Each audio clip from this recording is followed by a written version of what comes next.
Hello, everyone. Being a pastor and a coach for the past 30 years, there's a particular question I get asked very often, and it's this: how do I live in freedom? Now, when I'm talking about freedom, I'm talking about freedom in living, loving, serving, giving, and yes, even receiving. So that's an active, continual freedom in every area, every aspect of your life. Now, this is the third episode of this series because there's basically five decisions we must make to live in total freedom. Now, the first one is the foundation. We have to do this first. And the first decision I shared a couple of weeks ago with you was we must take personal responsibility. That's the foundation of all life and every relationship, business adventure, ministry adventure. We must take responsibility for ourselves and our decisions. And then the second one is simply that we must grow, right? We must make a decision to continually grow, because if we're not growing, we're dying. And that has to do with every area and every aspect of your life. So you're never going to truly experience success until you understand what growing is, and until you also understand what I shared with you about fulfillment, because success is a science, right? Fulfillment is an art. And if you don't have both of those, like a train track running simultaneous, you're going to be off somewhere in your life. Now let's get to the third one. That this is the third episode and a third decision we must make if we're going to live in total freedom. And it's this: I pursue proximity and invite accountability. Now, that sounds a little weird, right? I pursue proximity and I invite accountability. Why is that? Proximity is power. We see people hanging out with powerful people. Maybe they're their assistant or their undersecretary or whatever it might be, or their VP. Just being in the presence and serving or leading with or serving under someone, the power, whether it's political power, business power, whatever it is, what happens is that person in proximity has power. But here's the way it works in even a greater way for you. Proximity is power because we are the sum total today of the five people we spend the most time with. The five people we spend the most time with will determine the kind of power you live in and you walk in, and it will determine the accountability you live by. Because the reason we pursue proximity is we want to be around people that are going to help us to grow. You know, if you're in the proximity of people and they're kind of low livers and low thinkers, you could be a high liver, high thinker. Before long, you'll be just a little above them, not much. You'll be so similar, the average observer would never be able to tell the difference. And so that's why we pursue proximity. We want to keep our friendships and people we love in our life, but there's certain things, like for me, for instance, being a pastor, an entrepreneur, and a business coach now for 30 years, I have different peer groups, but in those peer groups, there's about five really key people that are kind of almost specialists in certain areas of my life, whether it might be relationships and counseling. There's a mentor of mine, Dr. John Walker. I have an amazing several key business leaders, like national business owners, investors, and so on, that are part of my peer group. Spiritual leaders, two spiritual giants in my life that are there for me spiritually. One doing with the prophetic and understanding vision and moving forward. The other pastoring, shepherding, loving, and growing people. So I have these five different people, really about seven in my life, that raise the bar in my life, man. I help raise the bar in their life in some area, and we're accountable to one another. And as we're accountable to one another, man, there's a great power in that. We're actually covenant brothers, and it's so, so cool. So having these people and having environments where you can share your heart, where you can bare your soul, but you can also encourage and love someone else while they're doing the same. And we learn from one another, right? That's the way you mentor. Mentoring is when I share with you mistakes or successes I've had, so you can either not have those mistakes or have greater successes than me. So it's really about sharing our story, sharing our life, and that only comes when we're in proximity.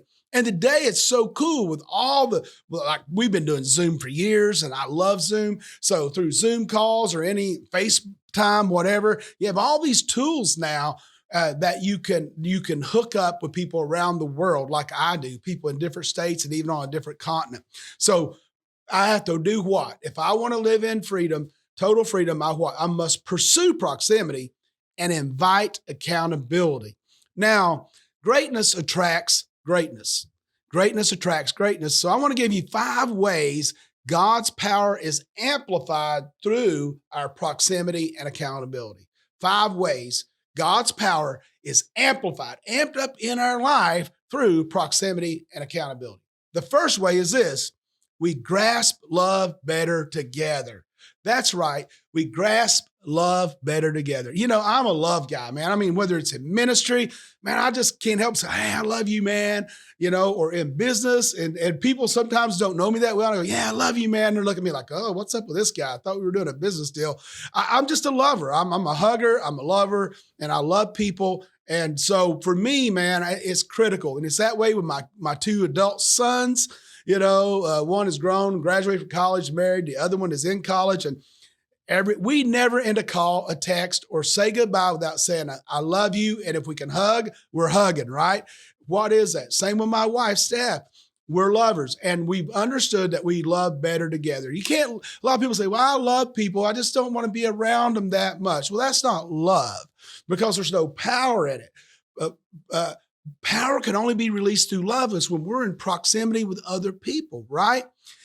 God himself is in community. Father, Son, Holy Spirit. He's got his angels and the Holy, right? And us. So even God operates through community. Why would you and I operate any differently?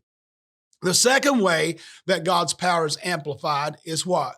We dream better together. Man, we dream better together. That means what? When you're in a strong peer group and you're sharing your dream, they're going to ask you key questions. They're going to ask you some questions you probably won't have the answer for. That's what you want, right?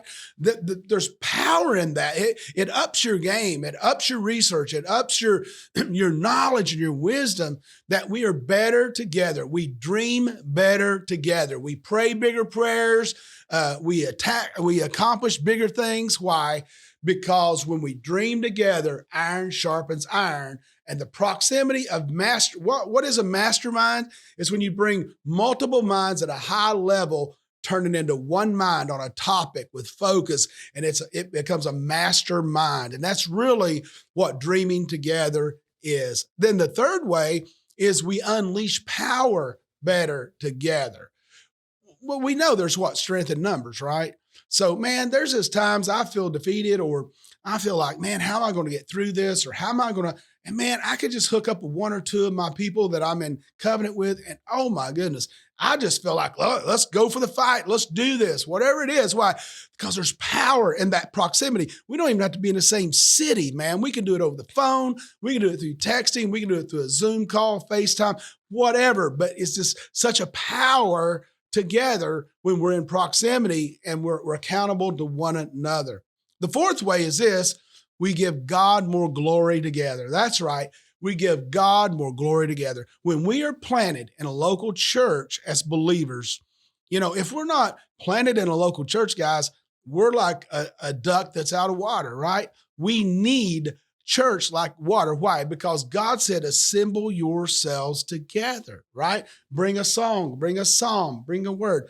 And what it is that he understands that he is a God of community and we are his lifeblood on the earth. The only way he can give a cool drink of water is if we do it. The only way he can feed the hungry is if we, his sons and daughters, do it. So we need to understand that God operates in community and through community. And for you and I, if we're going to just truly give God more glory, more praise. What's glory mean? The Greek word for glory is doxa. It means God made visible or God seen or God's presence. So whenever we give God glory, we're making God seen. Whenever we do a good act, whenever we make a difference in someone's life on God's behalf, we're making him felt. We're making him heard. We're making him seen. And you can't do missions without community, right? It takes a community to reach a community. And then finally, the fifth is we leave a legacy better together where? In church, where we're planted with a community of believers, whether you're operate as a business entrepreneur, whether you operate as a prophet, pastor, evangelist, teacher, it all begins in the local church. We're here together. And that's why I have a mixture of fivefold ministry friends as well as business and entrepreneur leaders in my core accountability group.